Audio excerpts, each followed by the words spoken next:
Açores. Não, foi aqui das correntes, não. Bom, escreve ensaios, histórias, ensina na Brown University em Providence, é professor catedrático de estudos portugueses e brasileiros, sendo que é doutorado em filosofia. Há 2 anos é também doutorado honoris causa pela Universidade de Aveiro e é quem acaba, não sei se há 16 anos, mas há muitos anos, é quem é o último orador da última mesa dos correntes.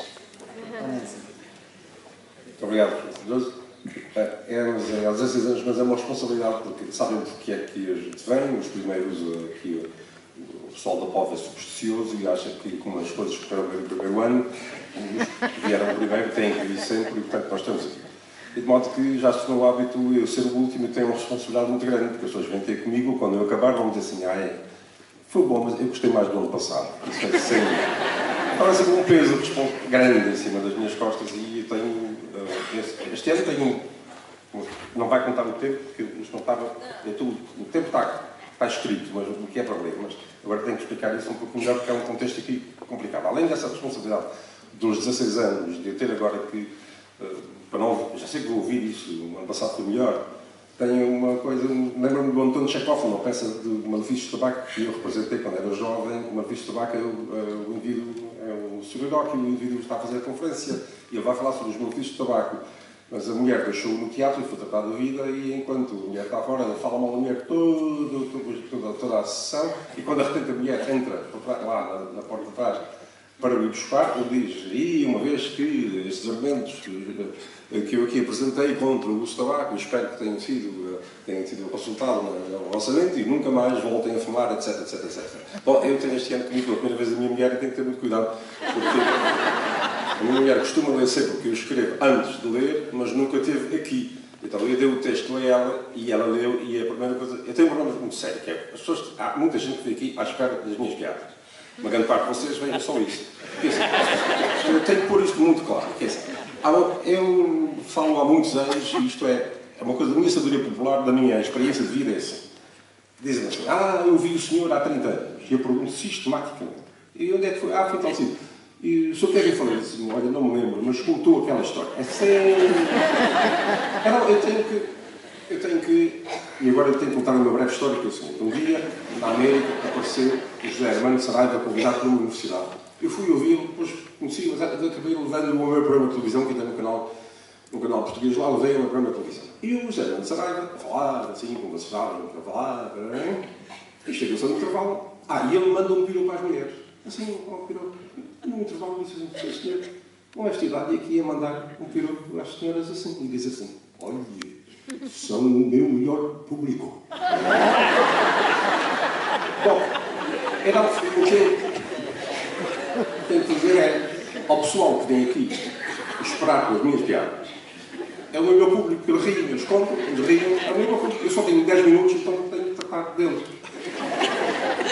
Aconteceu que conheceu-se aqui em Aveiro, houve uma situação em que eu estava numa situação que tinha responsabilidade em Aveiro, tinha que fazer o discurso, e eu sabia que muita gente lá à espera das pedras, foi gente aqui do povo, da área, que vem à espera das pedras. E então resolvi da seguinte maneira: olha, eu tenho meia hora para falar, a universidade deu meia hora para falar, e depois daquela pompa toda, tal, e nos primeiros 15 minutos eu vou contar piadas. Depois, quando acabar, o pessoal das piadas vai-se embora. E foi. Eu não estou a exagerar. O JL, mas a casa já está aqui, publicou a parte séria. Está no jornal. Não há uma única piada ali. E eu fiz o mesmo para aqui. Mas dei à minha mulher e ela disse logo: não, isto tem muita piada demais, corta a piada. E apontou as piadas que tinha que cortar. Corta. Ela pode dizer: ela está ali a dizer que sim. Se não dissesse que sim, logo não vai brincar com a esqueça. E disse mais. E acrescenta mais sumo, que isto tem pouco sumo. Ora, mas é mesmo, eu tenho. Eu repito, se eu não disser mais nada, eu acabo aqui assim. Mas assim, é assim, eu explico porquê. De facto, conto as piadas, as pessoas riem, tudo bem e tal. É que, aquilo que eu escrevo a sério, toda a vida escrevi a sério. Montes de ensaios, livros aos montes. Antes diziam que as pessoas não liam porque os ensaios estavam dispersos. Agora dão livros, não há nenhum jornal aí que faça a crítica aos livros. Não, estão ali e ninguém vai. Então, pronto, então para que é que vão-me dar 10 minutos para falar a sério? Estão ali, querem ser, estão os livros, leem, não. O maior comprador dos meus livros sou eu. Eu compro e ofereço às pessoas. Eles guardam, querem assim, depois disso tudo, posso ler o texto.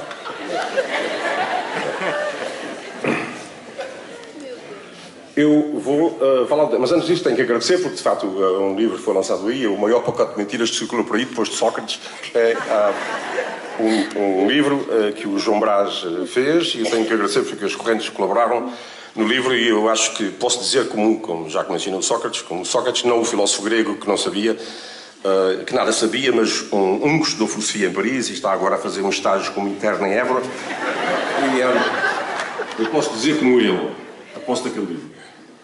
Posto do lado livre que eu tenho feito, tudo o que dizem para aí que eu tenho, etc, etc, etc, tudo isso é furto do meu trabalho.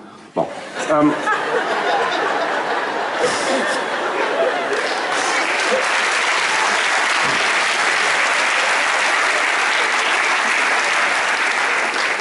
o tema literatura, uma questão de inteligência visível, e eu vou cingir-me ao tema, completamente. Se literatura é uma questão de inteligência invisível. Desculpa, o tema é literatura é uma questão de inteligência invisível. Se literatura é uma questão de inteligência invisível, quando olho à minha volta nesta mesa, a conclusão parece-me óbvia. Aqui não há literatura porque a inteligência é mais do que visível. Não faço ideia de onde terá a organização das correntes extraído a frase que nos deu por tema. Se calhar aquele dito cujo autor desconheço, não é meu, juro. A inteligência é como a roupa interior. É importante tê-la, mas não se deve exibi-la. Como vê, é um dito antigo, porque a rapaziada nova agora o que quer é exibi-la. Não me refiro à inteligência, para isto. Até porque não é no traseiro que ela está, ou que deve estar. Faz-me lembrar uma do meu tempo de estudante. Estávamos num torneio escolar de futebol e um colega meu gritou da bancada: "Sorário, te aprende as regras do jogo." O árbitro deu troco e puxou de um livrinho de regras que tinha na algibeira da traseira dos calções, exibiu o livrinho para a bancada e voltou a colocá-lo na algibeira, e o meu colega não esperou: "Ó Sorário, as regras devem estar aí na cabeça, não é no rabo." Mas deixemos de futebols e vamos à literatura. Ou talvez, primeiro deveríamos falar da inteligência, a ver se ela não fica de todo invisível nesta minha intervenção, em que obviamente não estou a fazer literatura. E o mais certo será acabar não fazendo nem uma coisa nem outra. Ainda por cima, este ano, pela primeira vez, tenho, como já disse, a minha mulher na assistência e preciso me portar devidamente. Bem vistas as coisas, a inteligência é um assunto complicado. Se não vejamos, as pessoas não têm problema nenhum em dizer: "A minha memória é péssima", ou "Não tenho memória nenhuma", ou "Não tenho nenhum jeito para o desenho", "Sou um perfeito rombo em música", "Sou um zero em matemática", "Não tenho jeito para nenhum desporto", "Não tenho talento nenhum para línguas", mas nunca ouvimos dizer a alguém: "Não sou inteligente". Que eu me recordo, ouvi isso uma única vez, dito de outro modo, mas equivalente, a um patrício da minha ilha, imigrante nos Estados Unidos. Viveu até aos 30 anos numa remota freguesia de São Miguel a cuidar de vacas. De mandado de trabalhador, precisava de estudar para o exame que lhe garantiria a obtenção da cidadania americana, passo importante para naturalizar os filhos e assim evitar perigos de deportação caso algum deles tresmesse na vida. Eu, que durante anos dei aulas como voluntário numa associação comunitária a preparar imigrantes para esse exame, bem que procurava ajudar o pobre do homem, um valentão de força e ainda na pujança da idade. Mas ele não era capaz de fixar nada, nem mesmo conseguia compreender as perguntas, por mais que tentasse. Desiludido, disse-me: "Não entra nada aqui nesta cabeça, senhor. Toda a vida eu só cheirei o cu das vacas." Mordeu-me de pena aquela humilhante admissão, a que evitei reagir, prosseguindo o meu esforço de lhe fazer compreender a matéria, sem qualquer efeito, porém. Não, quase ninguém admite não ser dotado de inteligência, e são mesmo pouquíssimas as pessoas que não fazem questão de a pôr em primeiro plano na hierarquia do que mais prezam em si. Exceções como a do personagem do Woody Allen no filme The Sleeper, recorda-se, não? O indivíduo é ameaçado por outro. É o ingenuidade do cérebro, e o Woody, feito personagem, é gente: "O meu cérebro? O meu segundo melhor órgão?" A pior afronta a alguém é, de facto, insultar-se a inteligência. Lembra-se daquela piada que se contava no tempo de Salazar, nos anos 60, quando havia muita imigração? Um cavalo foi apanhado a tentar atravessar a fronteira. O guarda pergunta-lhe por que razão queria fugir e ele explica: o valor de um cavalo está na sua força, ora como eu devo tê-la em Portugal se ninguém tem ração para me alimentar. O guarda teve dó dele e deixou o cavalo atravessar a fronteira. Mais tarde veio uma vaca e foi também apanhada. O guarda quis saber a razão da sua tentativa de fuga e ela explicou: o brilho de uma vaca está no leite que produz. Como posso eu dar bom leite se não há erva boa para me darem de comer? Também foi ela autorizada a prosseguir viagem. Mais tarde veio um burro que explicou igualmente os motivos da sua fuga, que era nomear-me ministro.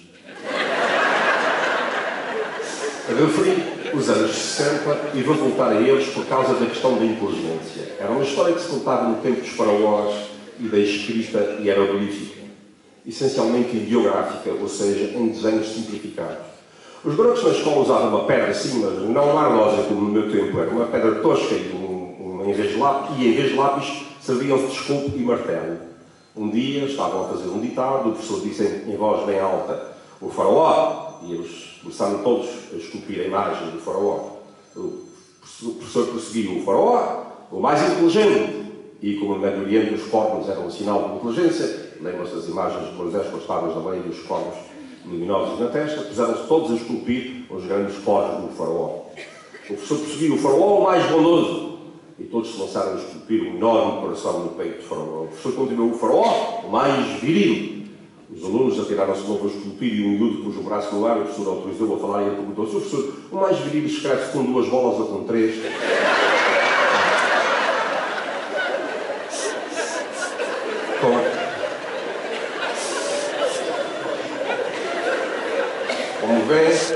Como vê, os egípcios não tinham problema com a visibilidade da inteligência e exibiam. Pelo menos o faraó podia fazê-lo. O nosso Salazar, por exemplo, não gostava nada da inteligência. Vou vender esta pelo preço que a comprei. Há 4 décadas, li num livro intitulado Contemporary Portugal, do inglês Richard Robinson, uma afirmação traduzida em inglês para meio mundo ler, atribuída a Salazar. O nosso líder teria dito que o povo português é pouco inteligente. Já viram? Aquilo é que se chama mesmo julgar os outros por si. Nunca encontrei prova da autenticidade dessa frase, mas suspeito que, a ser verdadeira, Salazar terá ido bebê-la ao livro A Arte de Ser Português, de Teixeira de Pascoal.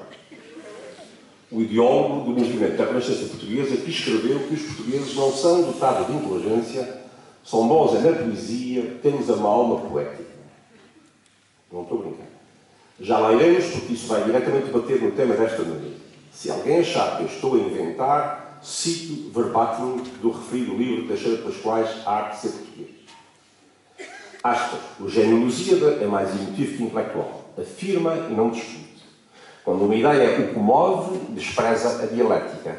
E é sendo e não raciocinando que ele prova a sua verdade. E continua Pascoais desistente sobre os portugueses. A emoção afoga a inteligência, ultrapassando como força criadora. E assim corresponde à nossa superioridade poética uma grande inferioridade filosófica. Páginas 96 da minha edição de 78. Mas calma, não insultem vocês os escritores, pensando que o juízo Teixeira de Pascoais se aplica só aos filósofos. Ele também manda a sua bem-mandada a todos vós. Cito de novo: o escritor português é muito mais espontâneo e emotivo do que intelectual. Eles ganham em expressão vivente o que lhes falta em força dialética e construtora de pensamento. Com tudo isto, admiram-se vocês de a primeira vez que eu ouvi a piada que vou contar ter sido sobre um português.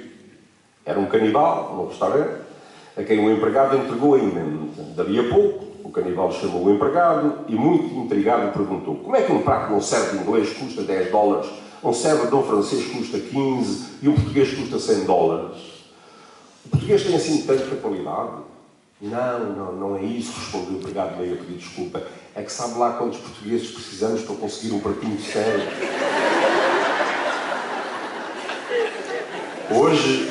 Hoje já não se contam piadas étnicas destas, porque são insultuosas, mas há que compreender-lhes o contexto. Foram alimentadas por cérebros como o de Salazar e Teixeira de Pascoais, por sinal um grande poeta, Pascoais, que o mesmo se não pode dizer de ditador. Hoje estas piadas são dissimuladas, sendo atribuídas a louras que, coitadas, pagam as faixas por serem brancas e por isso podem ser ridicularizadas. A que vou contar também eu ouvi primeiro referida a portugueses, mas hoje descarrega-se injustamente o riso nas louras. Um dia um gênio apareceu, um imigrante português nos Estados Unidos, e disse-lhe: este é o seu dia de sorte. Expresse-me o seu desejo, que eu o realizarei.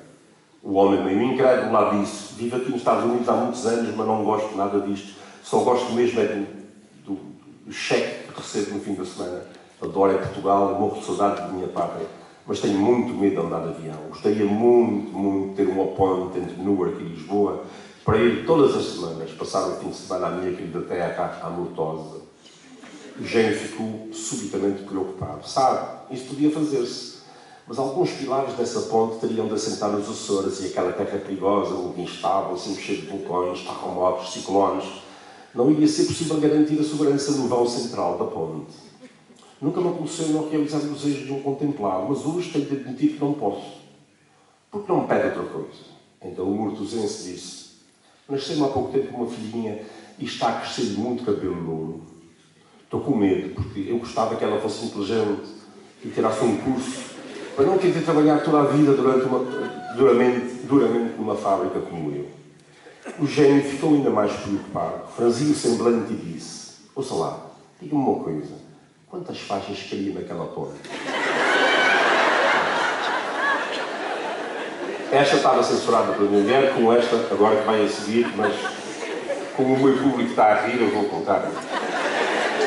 Tenho de parar com estas piadas, ou pelo menos contrabalançá-las, vingando a minha gente com uma em que o estúpido é um americano da Central Intelligence Agency, a CIA, supostamente o supra-sumo da inteligência americana. Foi logo a seguir à Segunda Guerra, quando Lisboa era ainda um grande centro de espionagem. Hoje um secreto americano veio a Portugal saber um segredo que só a ele seria entregue e que ele levaria, direta e exclusivamente, ao Presidente dos Estados Unidos, Harry Truman. Ele trazia apenas um endereço e um nome: Jaime Costa. Mas tinha rigorosas instruções para só proferir esse nome, depois de bater à porta, e de aparecer um homem. O agente da CIA chegou a Lisboa, seguiu à risca as instruções e encontrou a rua, o número da casa, e foi direitinho ao segundo andar. Bateu à porta e apareceu um homem. O agente pronunciou a senha: Jaime Costa. O senhor da casa respondeu: sim, sou Jaime Costa, mas o senhor deve querer é o Jaime Costa espião que mora no quarto andar de esquerda.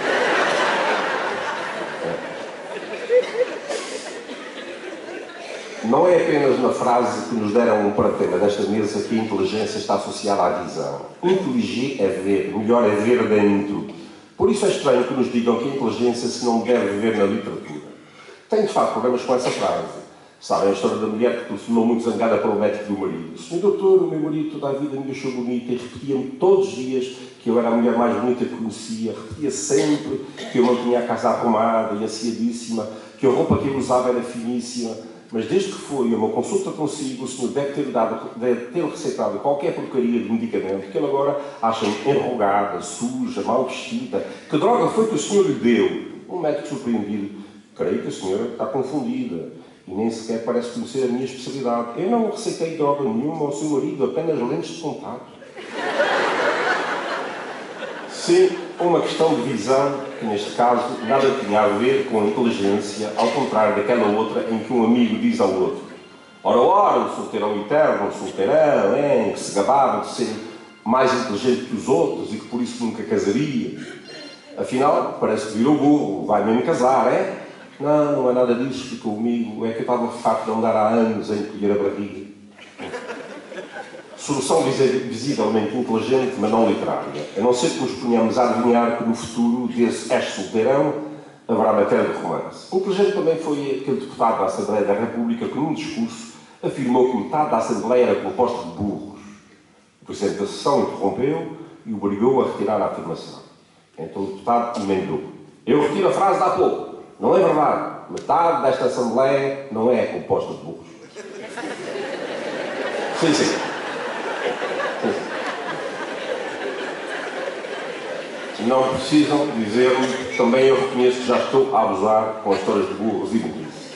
Ora bem, como há aqui autores da literatura infantil, esta luta também está para cortada, já é a quarta cortada também é, contam, ela tem direito de expressão, né? E direito de existir a censura, mas não é obrigatório seguir. Como há aqui autores de literatura infantil, voltar-me-ei por instantes para a inteligência das crianças, pois elas sabem ajustar-se inteligentemente aos tempos que correm e muito melhor do que nós. Foi em Lisboa, entre a gente do jet set, das telenovelas e da revista Caras. Duas garotitas da escola conversam e uma diz à outra: a minha mãe vai caçar para a semana e eu vou ter um novo pai. Quem é? Perguntou a amiga. Fulano. E disse o nome do ator.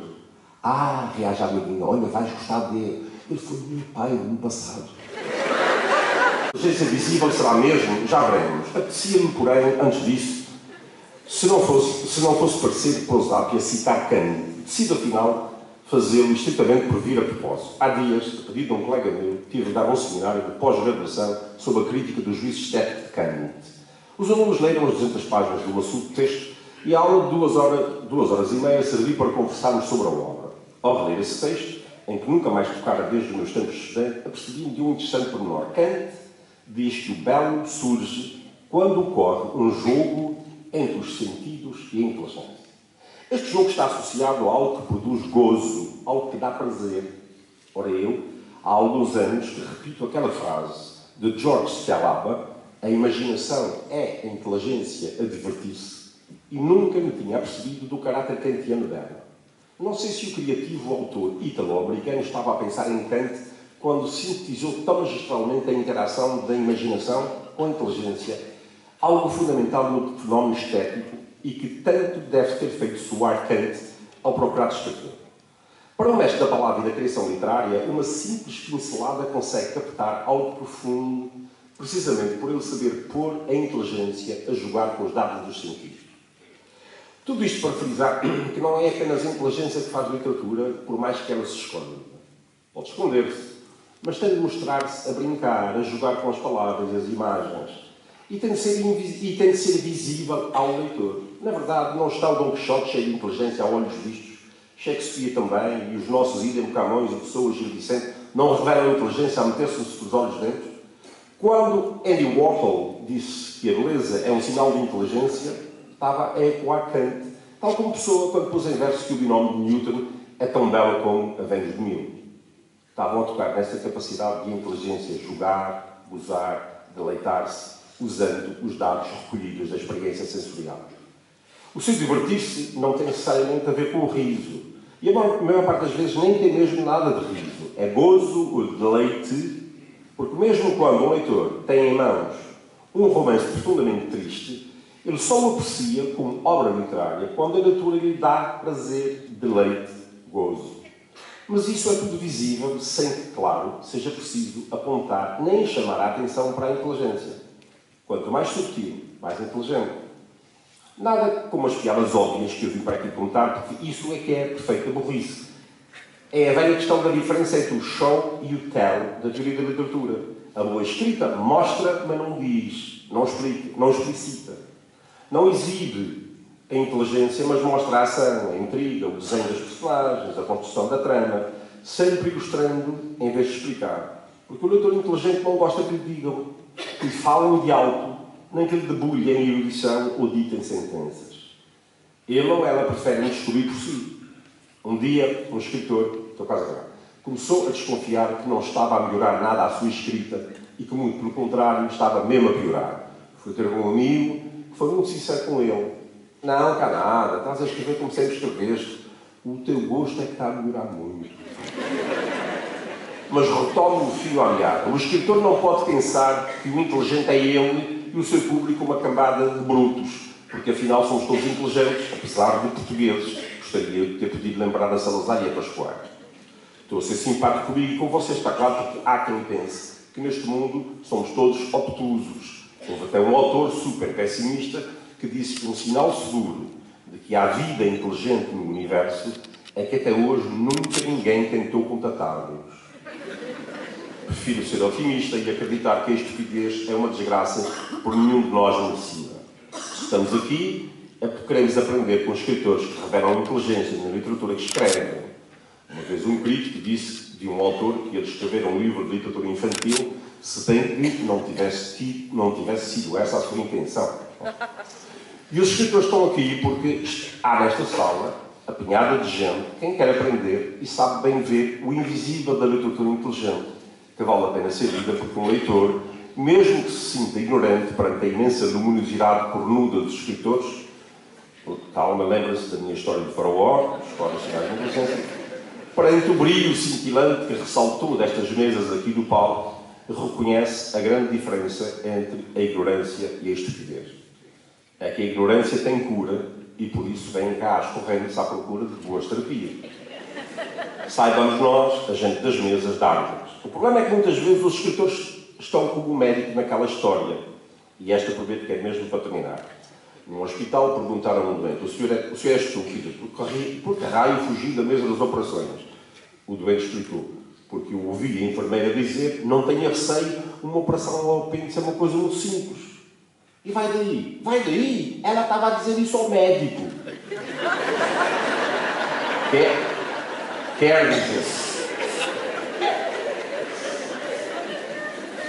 Quer dizer, eu estou mesmo a querer. Muitas vezes andamos tão às cegas, os que escrevem, tão sem visibilidade nenhuma. A verdade é que os escritores, além de andarem muitas vezes às cegas, também estão longe de saber tudo. E, em alguns casos, parecem mesmo perdidos. Fazem até lembrar a conversa daquelas duas amigas.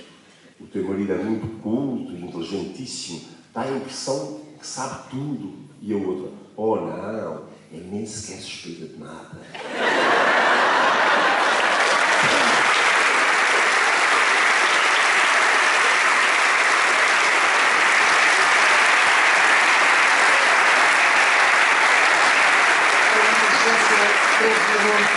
Porque a hora passou um pouco, mas daqui a pouco vai ser aqui a sessão de encerramento desta 16ª edição das Correntes. Muito obrigada, mais uma vez, pelo convite e por esta sala nova e absolutamente cheia, que mais uma vez brindou esta iniciativa. Muito obrigada, boa tarde.